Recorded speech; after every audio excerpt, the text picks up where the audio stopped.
안녕하세요 여러분. 다시 돌아온 이슈임당 시간입니다. 오늘도 여러분을 사로잡을 아주 특별한 이야기를 준비했는데요. 세상에 맛있는 걸 싫어하는 사람 거의 없겠죠. 오늘은 요리계에 살아있는 신화, 전 세계를 사로잡은 완벽주의자, 주방의 폭군으로 불리는 남자에 대해 이야기해보려 합니다. 미슐랭 스타만 무려 17개, 그의 이름은 바로 고든 램지입니다. 사실 이 이름만 들어도 입에 침이 고일 정도로 신뢰가 가지 않으신가요? 믿고 먹는 고든 램지라는 말처럼 그의 브랜드는 맛있다는 절대적인 보증수표로 여겨졌습니다.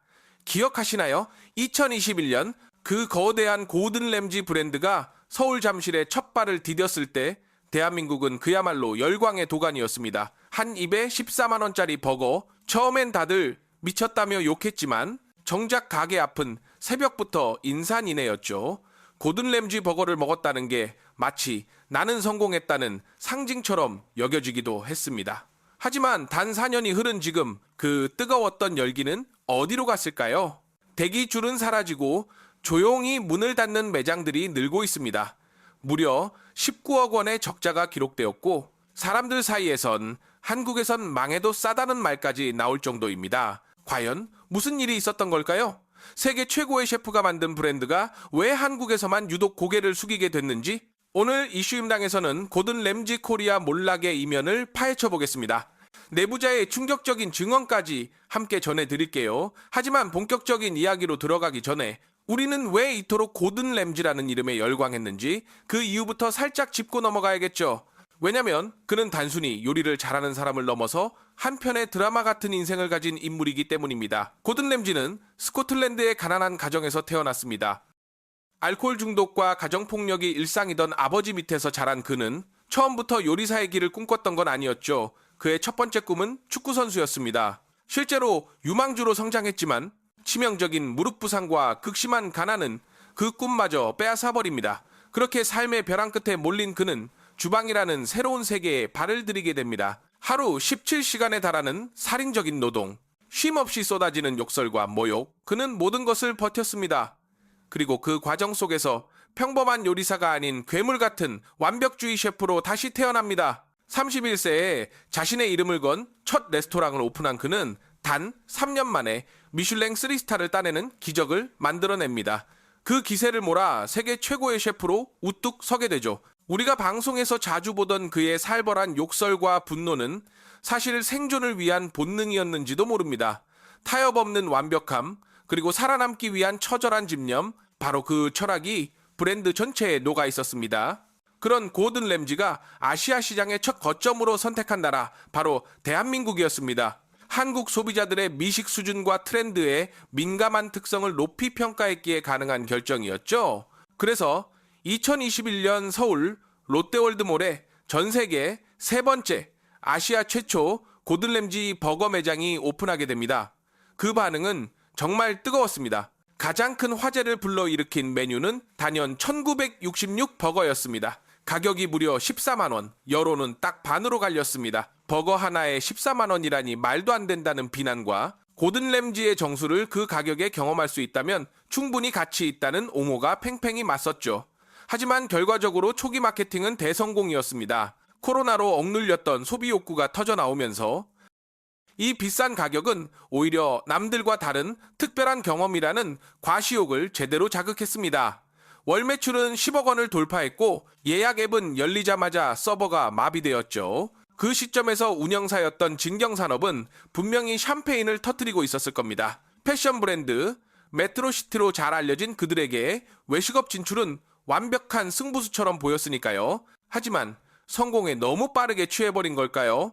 그들은 중요한 기로에서 잘못된 선택을 하게 됩니다. 무리한 확장, 바로 거기서부터 모든 문제가 시작됐습니다. 초기의 성공에 힘입어 진경산업은 고든 램지 브랜드를 공격적으로 확장하기 시작했습니다. 고든 램지 스트리트 버거와 스트리트 피자라는 이름으로 새로운 외식 브랜드들을 선보였죠. 특히 성수동에 오픈한 스트리트 피자는 고든 램지의 피자를 무한 리필로 즐길 수 있다는 점을 대대적으로 홍보하며 사람들의 관심을 끌었습니다. 1인당 가격은 약 29,800원, 얼핏 보면 꽤 매력적으로 보였죠. 하지만 막상 매장을 방문한 소비자들의 반응은 싸늘하기 짝이 없었습니다.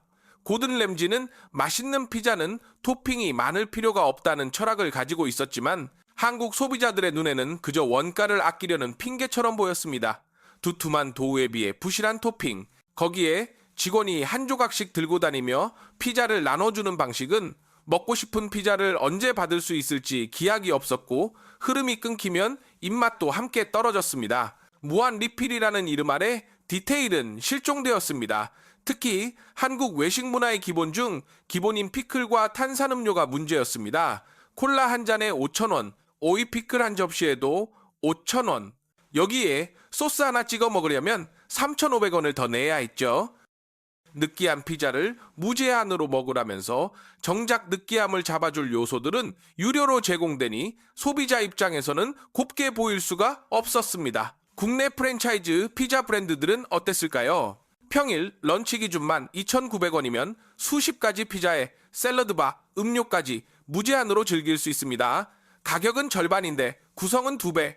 결국 비교는 불가피했고 고든 램지 스트리트 피자는 이 돈이면 차라리 라는 말이 나오기 시작한 순간부터 브랜드 수명이 사실상 끝난 거나 다름없었습니다. 처음에 기대가 컸던 만큼 실망도 그만큼 컸습니다. 소비자는 냉정합니다. 브랜드 이름값만 믿고 방문했던 고객들은 하나둘 등을 돌리기 시작했고 그렇게 고든 램지의 이름 아래 오픈된 피자와 버거 매장들은 점점 활기를 잃어갔습니다. 그 무엇보다 뼈아팠던 건 고든 램지가 품질과 정성으로 일군 이름이 한국에서는 얕은 상술로 비춰지기 시작했다는 점이었습니다. 자, 이제부터가 오늘 이야기의 핵심입니다. 사실 고든 램지 코리아의 몰락은 단순히 비싼 가격 때문만은 아니었습니다. 그보다 훨씬 더 깊고 심각한 문제가 있었죠. 바로 내부 운영의 총체적 난국, 그리고 본사의 무능함입니다. 14만 원짜리 버거가 팔리는데도 적자가 나는 이유 무엇이었을까요? 전 현직 직원들의 이야기를 들어보면 하나같이 본사의 경영 능력을 지적합니다. 운영사인 진경산업은 원래 패션 브랜드 메트로시티로 잘 알려진 회사입니다. 즉, 옷을 팔던 회사였던 거죠. 옷과 음식은 분명 다른 영역인데 외식업에 대한 이해나 경험이 거의 전무했다는 게 문제의 시작이었습니다. 직원들의 증언에 따르면 본사에는 F&B 전문가가 단 한 명도 없었다고 합니다. 실제로 한 내부 직원이 블라인드에 올린 글에는 이런 문장이 담겨 있었습니다. 저기는 일단 F&B 쪽으로 경험해본 본사 직원이 없음. 운영 방식이 진짜 노답임. 현장 직원 알기를 바닥으로 알고 있음. 현장의 피드백을 무시하고 실무자보다 윗선의 눈치와 아부가 더 중요한 조직 문화, 이건 이미 시스템으로서의 기능을 상실한 상태였습니다. 처음엔 고든 램지라는 이름에 이끌려 유능한 셰프와 매니저들이 대거 합류했습니다. 하지만 문제는 그 전문가들의 조언이 철저히 무시됐다는 겁니다. 아무리 현장에 실력 있는 인력이 있어도 본사 결정권자들이 경험이 없다 보니 방향을 못 잡고 우왕좌왕하는 일이 반복됐습니다. 오히려 바른 소리를 하는 직원들은 외면당하고 아부에 능한 직원들이 윗선에 올라가는 조직 구조가 만들어졌습니다. 더 충격적인 건 일종의 보복 인사였습니다. 매출이 떨어지면 그 책임을 현장에 떠넘기고 실적 부진을 이유로 지방 발령을 내버리는 시기였죠. 서울 사는 직원을 일주일 전 통보로 부산 보내는 건 그냥 그만두라는 얘기다. 그리고는 직원의 말은 상황이 얼마나 비상식적이었는지를 보여주는 단적인 예입니다. 결국 이 조직은 현장을 무시하고 직원을 소모품으로 취급하며 숫자 장부만 쳐다보다가 핵심을 놓쳤습니다. 세계 최고의 셰프 이름을 내세우면서도 그 이름에 걸맞은 운영은 전혀 하지 못했던 겁니다. 그 결과가 바로 오늘날의 고든 램지, 코리아 적자만 쌓이고 소비자에게 외면받는 브랜드의 현실입니다. 이처럼 주먹구구식 경영의 대가는 매우 혹독했습니다. 2023년 감사 보고서를 보면 진경산업의 총 매출은 249억 원, 그중 외식 부문 매출은 약 130억 원에 달했지만 영업 손실은 무려 19억 원에 이르렀습니다. 전년도인 2022년에는 9억 원 적자였으니 불과 1년 만에 적자폭이 2배 이상 확대된 것이죠. 도대체 음식 팔아서 130억 원이나 벌었는데 왜 이리도 적자가 컸을까요? 그 배경에는 세 가지 핵심 요인이 자리하고 있었습니다. 첫째, 지나치게 높은 로열티와 수수료, 해외 프리미엄 브랜드를 들여오면서 따라붙는 고정 비용이 너무 컸습니다. 둘째, 식자재 원가 관리 실패, 고든 램지 이름값에 걸맞은 재료를 쓰긴 했지만 이를 체계적으로 관리하지 못해 낭비가 심했습니다. 셋째는 바로 앞서 이야기한 비효율적인 인력 운용과 폐점으로 인한 손실, 수익을 내기보다 인건비와 매장 철수 비용으로 돈이 빠져나간 셈이죠. 이대로는 더 이상 버틸 수 없었던 진경산업은 결국 운영을 포기하게 됩니다. 그리고 새로운 주인이 등장합니다. 놀랍게도 외식과는 아무 연관이 없어 보이는 기업, 반도체 전문 업체 시트론이 고든 램지 브랜드 운영법인의 지분 80%를 75억 원에 인수한 것이죠. 2024년 1월 외식업 운영권이 패션을 넘어 이제는 반도체 기업으로 넘어가게 된 겁니다. 문제는 여기서부터입니다. 패션 회사도 외식업을 망쳤는데 이제는 반도체 회사라니. 이름만 들어도 외식과는 거리가 먼 분야죠. 업계에서는 벌써부터 우려의 목소리가 커지고 있습니다.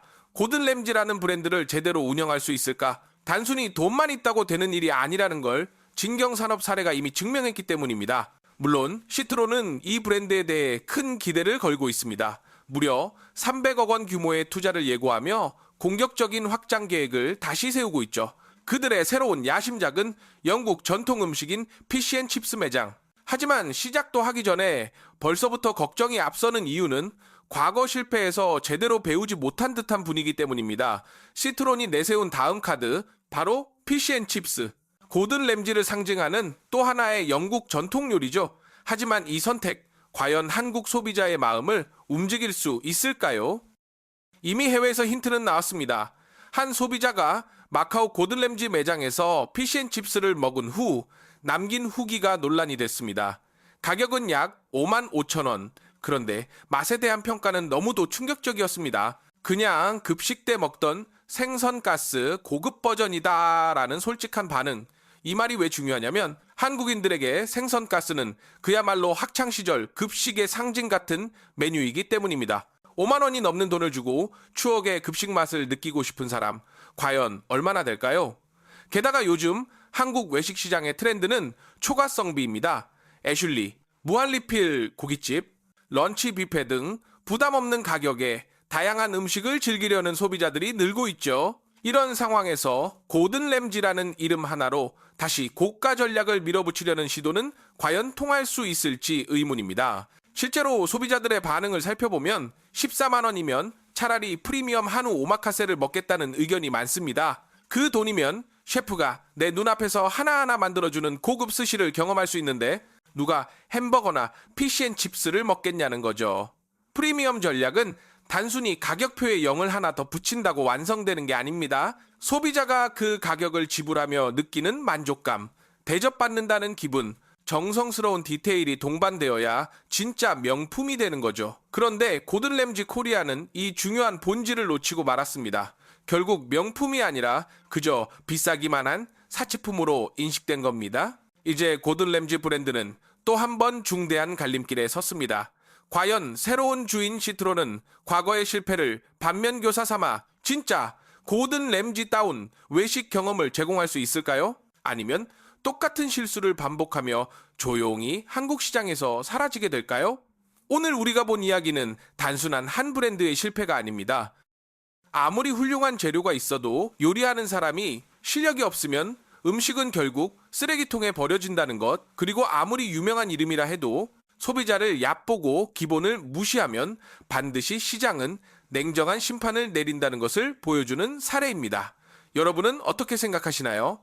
14만 원짜리 버거, 그리고 직원들을 소모품으로 본 기업의 말로 직접 매장을 방문해 보셨거나 그 안에서 일해 보신 분들의 생생한 의견을 댓글로 남겨주세요. 오늘 영상이 흥미로우셨다면 더 깊은 분석을 위해 구독과 좋아요 부탁드립니다. 다음 시간엔 더 맛있고 더 뜨거운 이슈로 다시 찾아뵙겠습니다. 지금까지 이슈 임당이었습니다. 시청해주셔서 진심으로 감사합니다.